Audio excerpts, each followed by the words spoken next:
Hi guys, I'm very fresh na. Kakatapos ko lang maligo. So ngayon, ako'y magluluto ng breakfast. Pero yung lulutuin ko, careful lang kayo dyan. Okay lang kayo dyan. So yung lulutuin ko is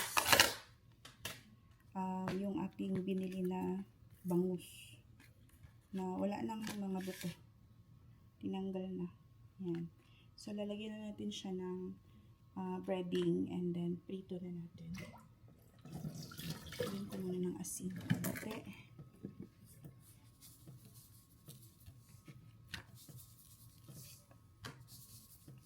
Anyway, yung breading, ano naman yung ilalagay natin? Medyo templado na. So, konti lang ilalagay natin dito na asin. So, simple lang kasi nagmamadali na ako. Kailangan ko pa bumalik sa trabaho.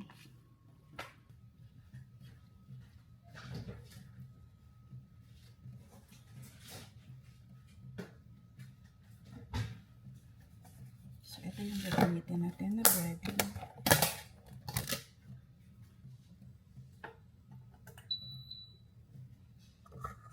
Oh, sorry.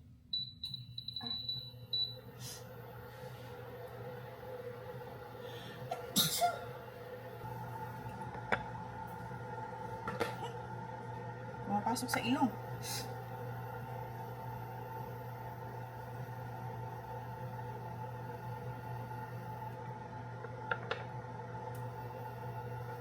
Ngayon. Alas 10 na pala guys. So, kanina nakapagtrabaho na ako. Nag-break time lang ako kasi mayroon ako inasikaso kanina sa basketball court namin. Tapos, pagbalik ko, nag-exercise ako. And then, yun na. Balik na naman ako work.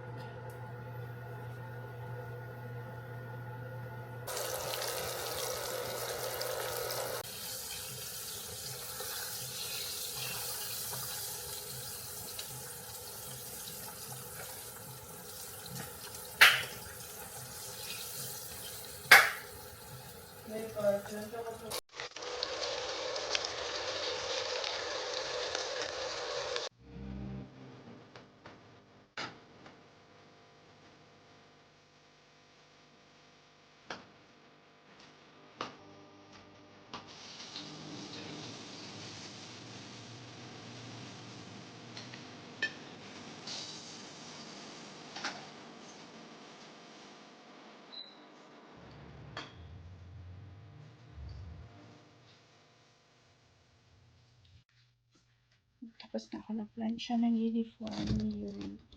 Ni-request na mag-plancha ng uniform niya. Dadalhin niya sa sa practice nila para sa film. So, gagamitin niya kasi ito sa film nila. Here na. So, tapos na ako nagluto ng namin guys, ng breakfast. Ngayon naman ako ay magtatrabaho. So, lipat ko muna ito dito.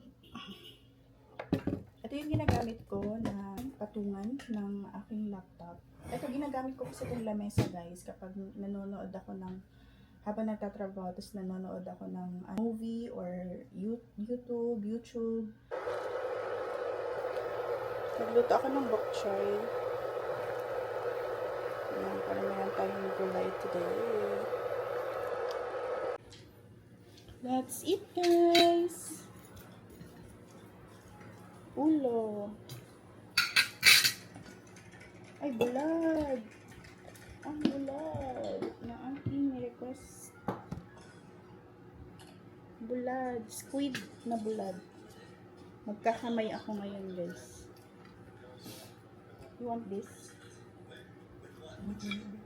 Kani? Isang green Yuri. Favorite niyo tong bulad na to guys. Ito. Yan. Favorite niya yan. Binalik niya yung bangus guys. Mas gusto niya yung bulad. Aray! Natusok pa dyan akong kamot. Diba? Mas gusto niya yung bulad. Yung bulad kasi guys, galing to kay Ate Joy. Nung nag-lunch kami kahapon sa bahay ni Ate Fe. Tapos may sobra. So ako na, dinala ko na lang dito. So ngayon, ito na yung breakfast. Sana pala hindi na lang ako nagluto ng bangus. Pero okay lang. Pwede naman yan lunch or dinner mamaya. Para wala na yatang kanin guys. Sana pala nagluto ako. Okay. Wala na. So itong sobra dito. Ganyanin natin yun. Bukin talaga natin lahat. Sarap. Sarap ng blood. See, konti na lang yung kanin guys. Wala na tayong kanin. At least naubos ang kanin. Yan. Tapos meron tayong gulay, bok choy. Let's eat.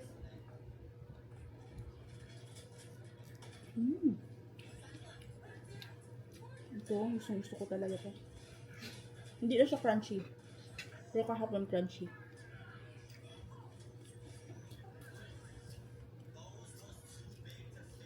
Hindi siya na bulad, no?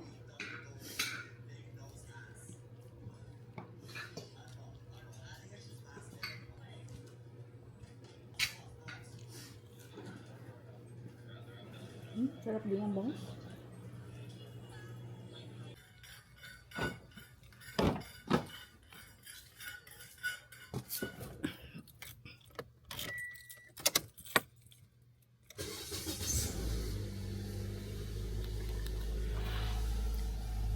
Hi guys, so hatid ko muna si Yuri. So sa ano sila? Actually malapit lang naman sa amin. Mamaya baka hindi na rin ako magsundo sa kanya. Siya na lang uwi mag-isa sa bahay.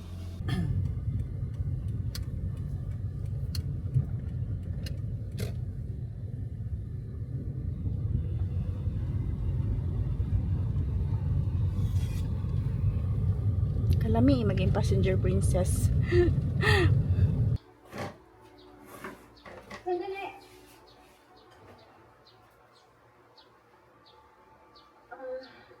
Alam mo, sobrang thoughtful talaga ni Sir Chavez. Kaya shock na shock ako nung nalaman ko lang nangyari sa kanya. Kahit nga yung government, hindi mo pinalagpas. Nakataan mo ng opportunity para magawa ng pera.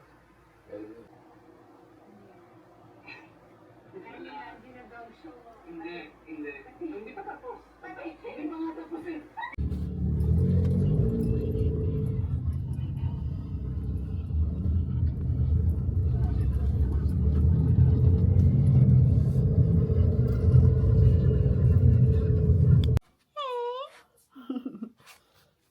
Good, and then I can control it how much beach should be in this shot, because it's weird again if you saw me at the beach but you didn't hear waves, so it's doing the same concept. Like I could have this at the beach, I could film, I get perfect love. So let's open this. May dumating akong parcel kanina. Ito. Beeswax. So bumili ako ng beeswax para sa aking project. Dalawa. Para hindi ako mahirapan. So, itong beeswax na to, pang ano ito sa ganito ko. Gumawa ako nito guys. Yung ginamit ko is gypsum or plaster of Paris. So, ito. Yan. So, may nakita ako na vlog na yung ginagamit niya. Actually, gusto ko pa sana siyang i-polish. Ito. Gusto ko pa sana siyang yung sandpaper, ganyanin. Kaya lang, hindi pa ako nakabili ng sandpaper. Tapos nauna ito. Pero siguro, gusto ko siyang i-try, pero dito sa broken. Na ano kasi ito nabasag. Hindi pa kasi siya, hindi pa matigas. Pero nung ginanyan, tinry ko na nabasag siya bigla. Kaya tinapon ko na lang yung isa. So, may naiwan pa. Gusto ko siyang i-try. Nalagyan ng beeswax. Yan. So, ito, i-try natin.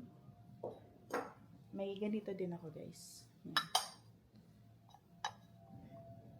Pwede kahit anong i-display, pwede candle, lagay dito, candle, tapos close. Yan. Tapos, yung isa naman, ito, tsaka ito. Pwede plants, pwede lagyan mo ng kahit anong gusto mo lang. Tapos, i-display mo lang sa bahay or sa mga plants. Ganyan. So, itry ko siya, ito, nalagyan natin ng tubig, kung mag-absorb ba yung tubig sa ilalim. So, let's try.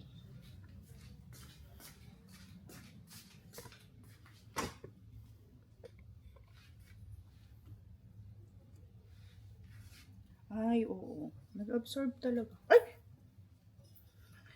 So, nag-absorb siya.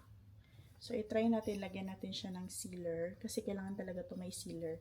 Just in case na gusto nyong gamitin or lagyan ng tubig, pwede siya sa tubig. Wala pa akong alam na sealer na pwedeng ilagay dito. But for now, yung beeswax na naman i-try natin. Masyadong like. So, ita-touch lang natin dito. Yan. And then, ilalagay natin dito. Yan. Hindi ko alam kung effective ba siya. But we'll see. Pero parang kailangan talaga ng sealer. Kasi parang nag-absorb yung ano. So, we'll see kung effective talaga siya. Okay, try natin kung effective ba.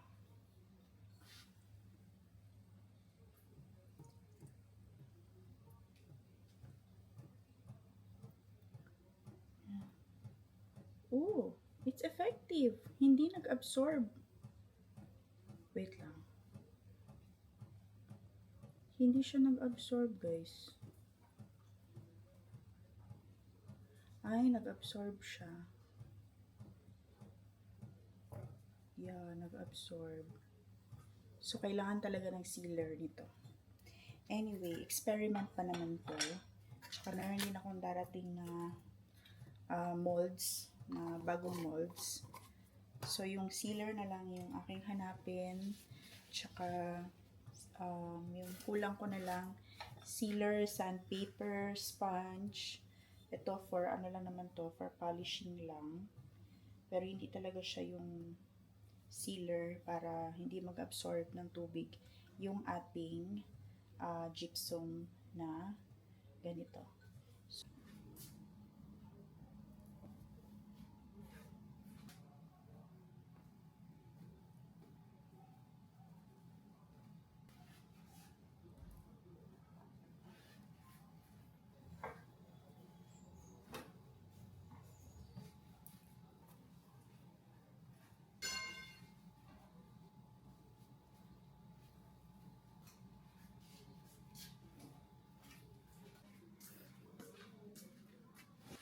Hi guys, alis muna ako.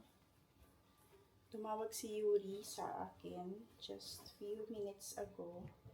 Pinapadala niya to sa akin yung power bank niya. Lalagyan na natin dito yung light niya sa bike kasi kailangan daw nila sa film.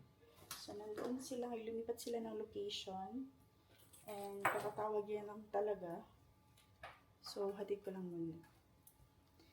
It's 5:09 na. Ako nakita niyo, 5:09.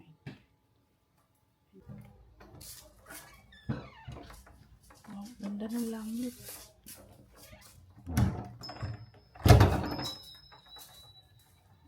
Parang yellow. Yellow ang langit natin ngayon.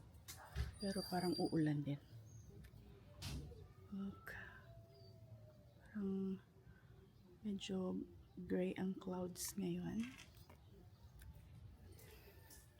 Pero kailangan nating umalis. Alis muna tayo.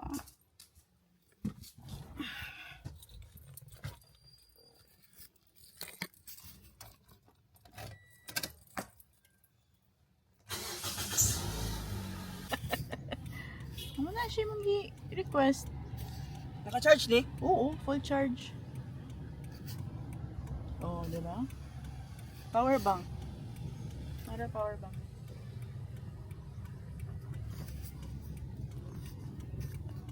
Sige na. Thank Okay. you. Bye-bye. Ingat ha. Magkasaulugan pa ba mi ha? Sige lang. Boleh dah ako. Bye-bye. Sige. Bye-bye.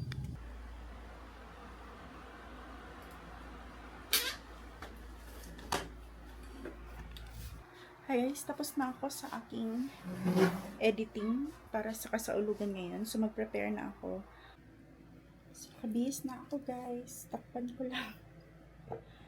So, maglalagay na ako nito for my cheeks.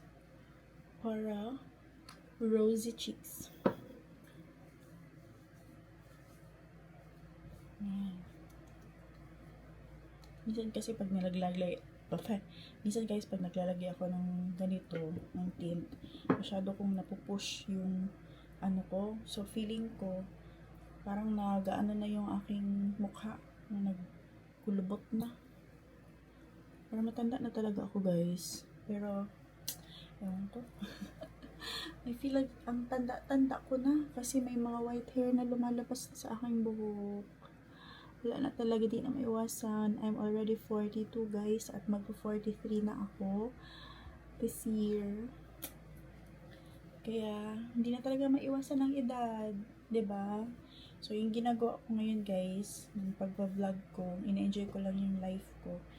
Kasi mag-isa lang tayo sa buhay, wala naman tayong partner, tapos yung anak namin may kanya-kanya na rin, 'di ba? I mean, anak ko hindi ko na masyadong nakakasama sa mga bondings, ganun.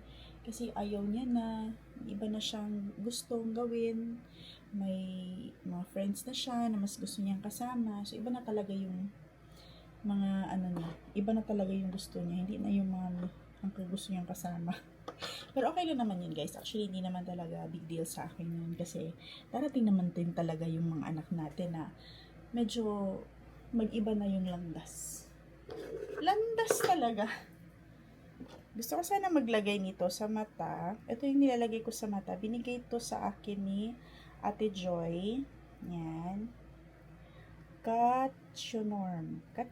So, lubricant ito sa mata. So, every time na feeling ko nag-dry talaga yung mata ko, naglalagay ako nito. Yung sa paligid kasi, yung feeling ko may clouds siya, medyo cloudy. So, parang hindi ko na siya masyadong, pag ino-open ko ng ganyan yung mata ko, parang merong clouds dito sa gilid-gilid. So, nang nilagay ko to kahapon ako nag-start, ngayon, open na talaga yung mata ko. Hindi na, like, pag ganyanin ko yung mata ko, ganyan, wala na ako nakikitang clouds. Very effective siya for me. So, isang patak lang, pag feeling mo medyo blurred yung paningin mo, tsaka medyo na-stress na yung mata mo, ka lang ng isang drop lang muna.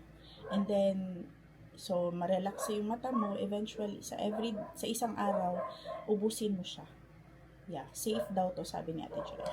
So, yun. Anyway, it's already 6:25. Kailangan ko na umalis para maka-join ako sa rosary naman.